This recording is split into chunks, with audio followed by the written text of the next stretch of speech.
사도신경으로 우리의 신앙 고백하시겠습니다. 너사 천지를 만드신 하나님 아버지를 내가 믿사오며 그 외아들 우리 주 예수 그리스도를 내가 믿사오니 이는 성령으로 잉태하사 빌라도에게 고난을 받으사 십자가에 못 박혀 죽으시고 장사한지 사흘 만에 죽은 자 가운데서 다시 살아나시며 하늘에 오르사 전능하신 하나님 우편에 앉아 계시다가 저리로서 산 자와 죽은 자를 심판하러 오시리라. 성령을 믿사오며 거룩한 공회와 성도가 서로 교통하는 것과 죄를 사하여 주시는 것과 몸이 다시 사는 것과 영원히 사는 것을 믿사옵나이다. 아멘. 찬송가 29장을 함께 부르도록 하겠습니다.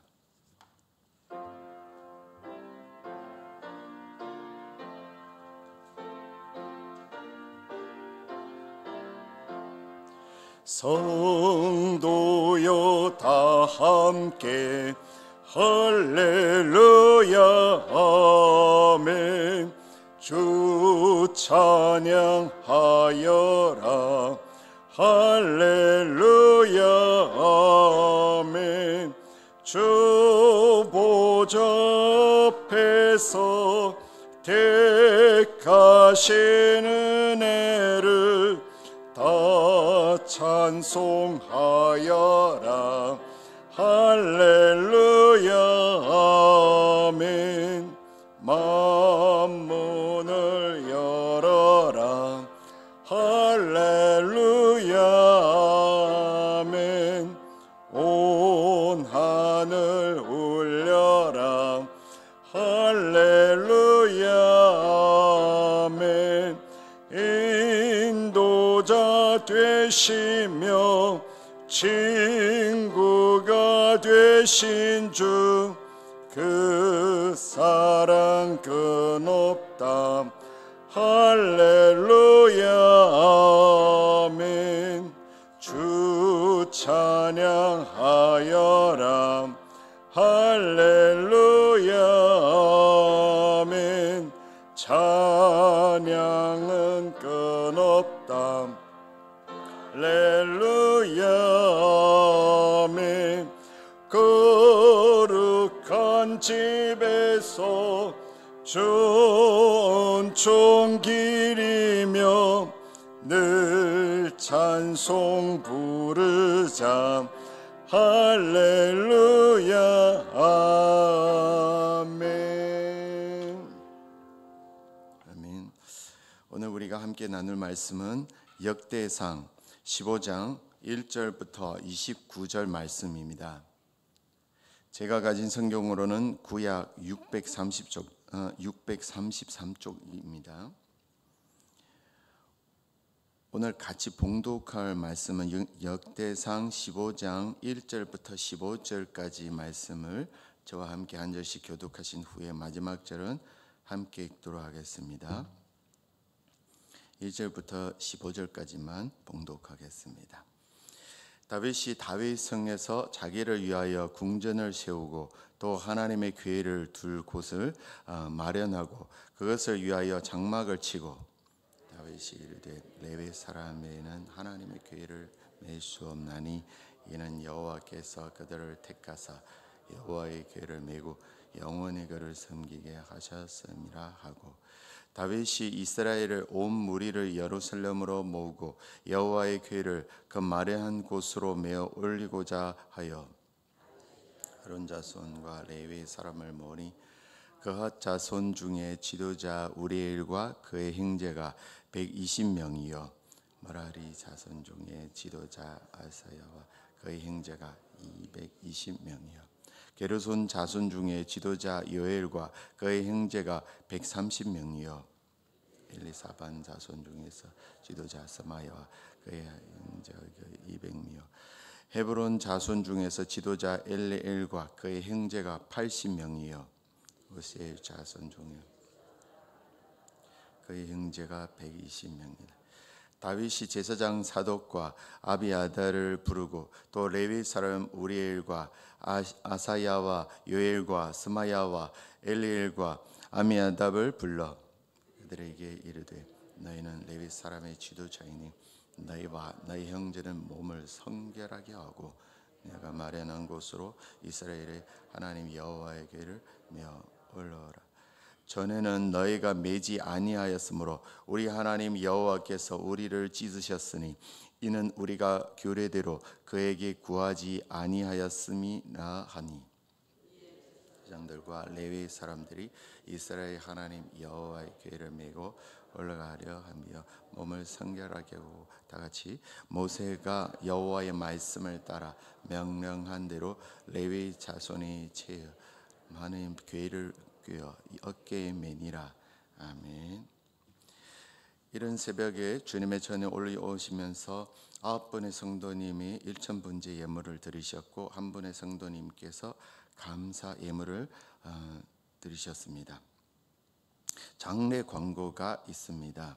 6-18 구역에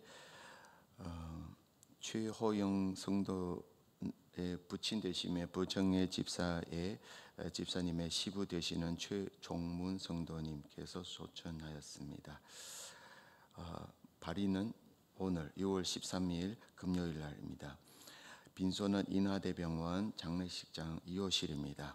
유가족들을 위해서 기도해 주셨으면 좋겠습니다. 새벽 예배에 나오신 모든 분을 진심으로 환영하고 축복합니다. 오늘 우리 나누는 역대상 15장은 언약궤의 두 번째 운성을 통해 하나님의 거룩함과 말씀에 대한 순종의 중요성을 깊이 깨닫게 해줄 수 있습니다. 하나님의 뜻을 따르는 삶은 종종 우리의 이해를 초월합니다. 역대상 13장에서 다윗 왕의 첫 번째 언약궤 운반 시도는 실패로 돌아갔지만 그 실패는 다윗에게 중요한 교훈을 남겼습니다. 그는 3개월 동안 하나님의 뜻을 깊이 묵상하며 겸손하게 하나님의 인도를 구했습니다. 이 과정에서 다윗은 하나님의 거룩함과 말씀에 대한 순종의 중요성을 새롭게 깨달았습니다. 이제 우리는 다윗의 이야기를 통해 신앙의 본질과 그 실천 방안을 더 깊이 탐구해 보겠습니다. 첫 번째는 하나님의 뜻을 따르는 준비의 중요성. 본문 1절부터 10절에서 다윗은 언약궤를 옮기기 위해서 온 이스라엘을 소집하고 레위인들을 모아 준비를 시작합니다. 이 과정은 단순한 절차가 아니라 하나님의 뜻을 따르기 위한 다윗의 진지한 결단을 보여줍니다.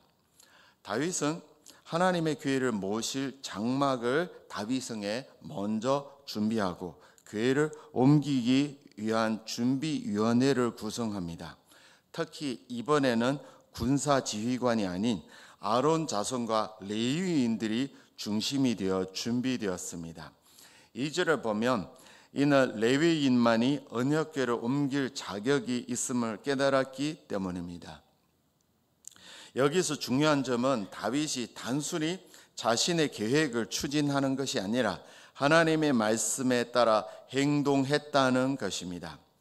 그는 하나님의 거룩함을 존중하며 그분의 규례를 철저히 따랐습니다. 이러한 준비는 다윗의 신앙적 성숙을 보여주며 우리에게도 동일한 자세를 요구합니다. 우리는 일상 속에서 하나님의 뜻을 묻고 그 뜻에 따라 행동하는 습관을 가져야 한다는 것입니다. 두 번째, 순종의 의미와 성결함의 필요성. 11절부터 13절에서는 다윗이 레위인들에게 자신들의 몸을 성결케 하라고 지시합니다. 이는 하나님의 일을 수행하기 전에 반드시 자신을 성결하게 해야 한다는 규례를 따르는 것입니다. 다윗은 첫 번째 실패를 통해 하나님의 일을 감당하기 위해서는 인간의 노력이 아닌 하나님의 도우심이 필요하다는 것을 깨달았습니다. 이 과정에서 우리는 순종의 의미를 다시 한번 생각해 볼 수 있습니다. 순종은 단순히 명령을 따르는 것이 아니라 하나님의 뜻을 깊이 이해하고 그 뜻에 자신을 맞추는 과정입니다. 이는 우리의 삶에서 끊임없이 하나님의 말씀을 묵상하고 그 말씀에 따라 행동하는 것을 의미합니다. 우리는 매일 아침 하나님의 말씀을 통해 그날의 지침을 얻고 그 지침에 따라 살아가야 한다는 것입니다. 세 번째, 하나님의 방법과 인간의 판단의 차이가 있다는 것을 나눕니다. 16절부터 24절은 다윗의 지시에 따라 언약궤 운반을 위한 레위인 찬양대가 구성된 이런 사실을 기록하였습니다. 이어서 25절부터 28절에서는 레위인들이 규례에 따라 언약궤를 어깨에 메고 운반하는 모습이 기록되어 있습니다. 다윗은 처음에는 수레를 사용하는 인간적인 방법을 선택했지만 이번에는 하나님의 명령에 따라 레위인들이 직접 어깨에 메고 옮기도록 했습니다. 이는 하나님의 방법이 인간의 판단보다 더 중요하다는 것을 보여줍니다. 하나님을 섬기는 일은 우리의 지혜나 능력에 의존해서는 안 됩니다. 하나님을 섬기는 방식은 사람의 판단에 의해 결정될 수 있는 것이 아닙니다. 하나님을 섬기는 것은 하나님께서 제시하신 방법에 따라서 해야 옳다 인정하며 받을 수 있습니다. 만일 인간이 자의로 선택한 방법으로 하나님을 섬기려 한다면 기독교 신앙 역시 여타 인본주의적인 세속 종교와 다를 것이 없을 것입니다. 모든 세속 종교는 위로부터의 신앙이 아니라 아래로부터의 신앙입니다. 그것은 인간이 신을 만들고 자신의 생각에 의존해서 만든 방법에 따라 그 신을 섬기는 것입니다. 그러나 우리 예수 믿는 사람들은 다릅니다. 기독교의 신앙은 위로부터의 신앙입니다. 즉 기독교는 영원 전부터 계신 하나님의 계시에 의해 이루어진 종교이며 그 하나님이 계시해 주신 방법에 의해 하나님을 섬기는 신앙입니다. 그러므로 우리가 만약 하나님께서 주신 방법이 아닌 인간적 판단에 따라 하나님을 섬긴다면 하나님께 인정을 받기는 그냥 징계만 받게 되는 것입니다. 이는 우리의 신앙생활에서도 동일하게 적용됩니다. 우리는 우리의 생각, 우리의 판단이 아무리 현명하고 합리적인 것으로 여겨진다 할지라도 그것을 접어두고 하나님의 말씀에 온전히 귀 기울이고 그것을 따라서 신앙생활을 해야 한다는 것입니다. 우리의 신앙생활은 끊임없는 순종의 연속입니다. 다윗의 이야기는 우리에게 하나님의 뜻을 구하고 그 뜻에 따라 행동하는 중요성을 일깨워 줍니다.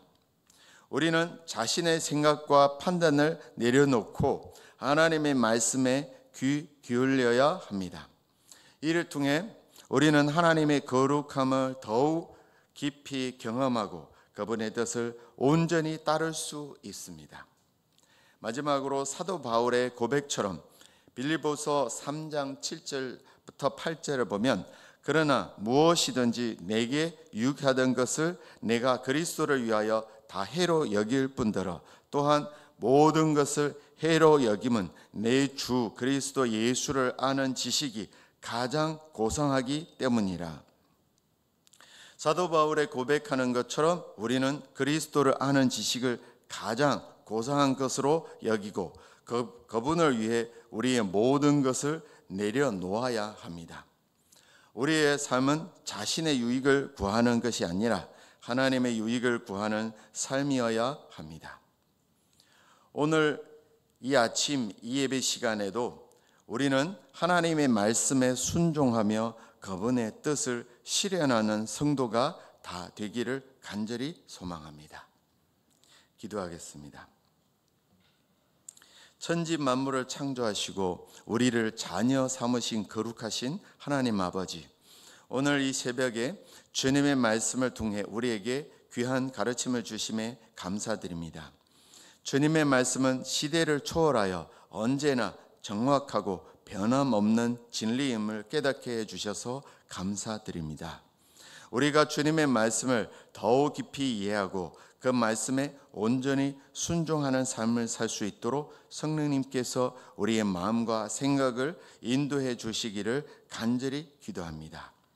하나님 아버지, 우리의 신앙생활이 단순히 우리의 편리함이나 이익을 추구하는 것이 아니라 주님의 말씀에 온전히 순복하는 삶이 되게 하여 주시옵소서. 주님의 뜻을 먼저 구하며 그 뜻에 따라 매일에 살아갈 수 있도록 우리를 이끌어 주시옵소서. 주님과의 친밀한 관계를 통해 우리의 삶이 더욱 풍성해지고 주님의 사랑과 은혜를 깊이 체험할 수 있도록 도와주시옵소서. 이 새벽 예배에 참석한 성도들이 주님께 드리는 헌금을 기쁘게 받아주시고 그들의 간절한 기도와 마음의 소원을 덜어주시기를 원합니다. 주님의 손길이 그들의 삶을 어루만지며 필요한 모든 은혜와 복을 넘치도록 부어주시기를 간절히 기도합니다. 모든 영광과 찬송을 오직 하나님께 돌리며 우리 주 예수 그리스도의 이름으로 기도드립니다. 아멘. 하늘에 계신 우리 아버지여, 이름이 거룩히 여김을 받으시오며 나라의 임하옵시며 뜻이 하늘에서 이루어진 것 같이 땅에서도 이루어지이다.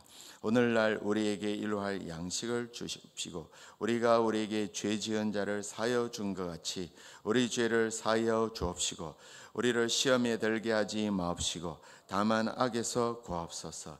대개 나라와 군사와 영광이 아버지께 영원히 입사함나이다. 아멘.